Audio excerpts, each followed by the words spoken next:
Hi friends, welcome to Vithu's table treat. இன்றைக்கி நாம் என்ன பார்க்க போகிறோம் பார்த்திங்கன்னா, மீதி இருக்க இடியாப்பத்தில் இடியாப்பம் எக் மசாலா தான் பண்ண போகிறோம்.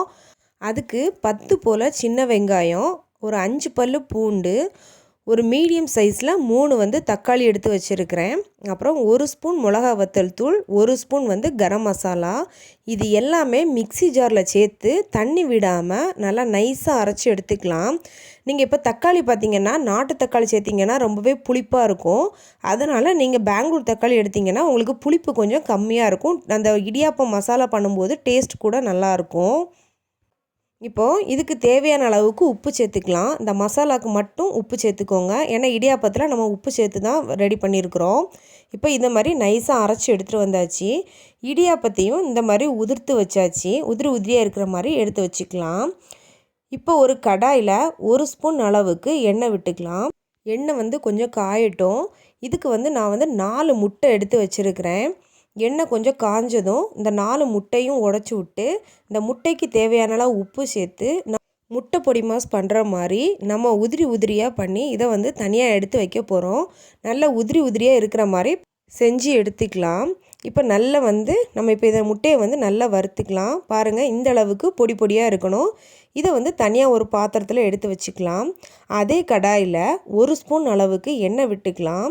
எண்ணெய் கொஞ்சம் காஞ்சதும் ஒரு 1/2 ஸ்பூன் அளவுக்கு கடுகு, அப்புறமா 4-5 கருவேப்பிலை, இதெல்லாம் கொஞ்சம் நல்லா பொரிஞ்சதும் நம்ம அரைச்சி வச்ச மசாலாவை இதில் சேர்த்துக்கலாம். மசாலாவில் தண்ணி எதுவுமே விடக்கூடாது, அப்படியே சேர்த்துக்கலாம்.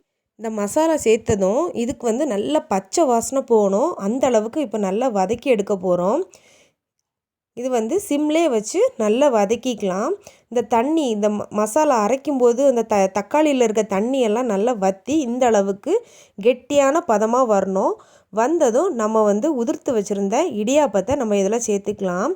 இதே மெத்தடில் சேமியாவில் கூட பண்ணலாம். ஆனால் அதை விட இடியாப்பம் பார்த்திங்கன்னா ரொம்பவே டேஸ்ட் சூப்பராக இருக்கும். நம்ம இடியாப்பம் செஞ்சது மீந்து போச்சுன்னா இந்த மாதிரி நம்ம ஈவினிங் ஸ்நாக்ஸாக பண்ணிக்கலாம். இதை இந்த மசாலாவோடு சேர்ந்து வர மாதிரி இடியாப்பத்தை நல்லா கிளறி எடுத்துக்கலாம். நம்ம அரைச்ச தக்காளி பேஸ்ட் வதக்கும் போது தண்ணியே இல்லாமல் நல்லா வற்றி வந்தால் தான் உங்களுக்கு இந்த மாதிரி உதிரியாக வரும். அந்த அளவுக்கு வர மாதிரி பார்த்துட்டு சேர்த்துக்கோங்க. இந்த டைமில் முட்டை பொடி மாஸ் பண்ணி வச்சுருக்கிறோம்ல, அதையும் நம்ம இதில் சேர்த்து நல்லா கிளறிக்கலாம்.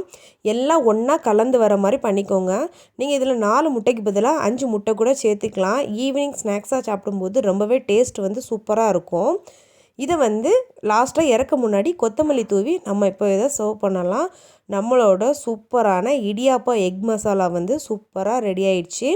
இதை செஞ்சு பாருங்கள். செஞ்சு பார்த்துட்டு உங்களோட கமெண்ட் எனக்கு சொல்லுங்கள். பிடிச்சிருந்துன்னா லைக் பண்ணி, ஷேர் பண்ணி, கமெண்ட் பண்ணி, மறக்காமல் என்னோடய சேனலை சப்ஸ்கிரைப் பண்ணுங்கள்.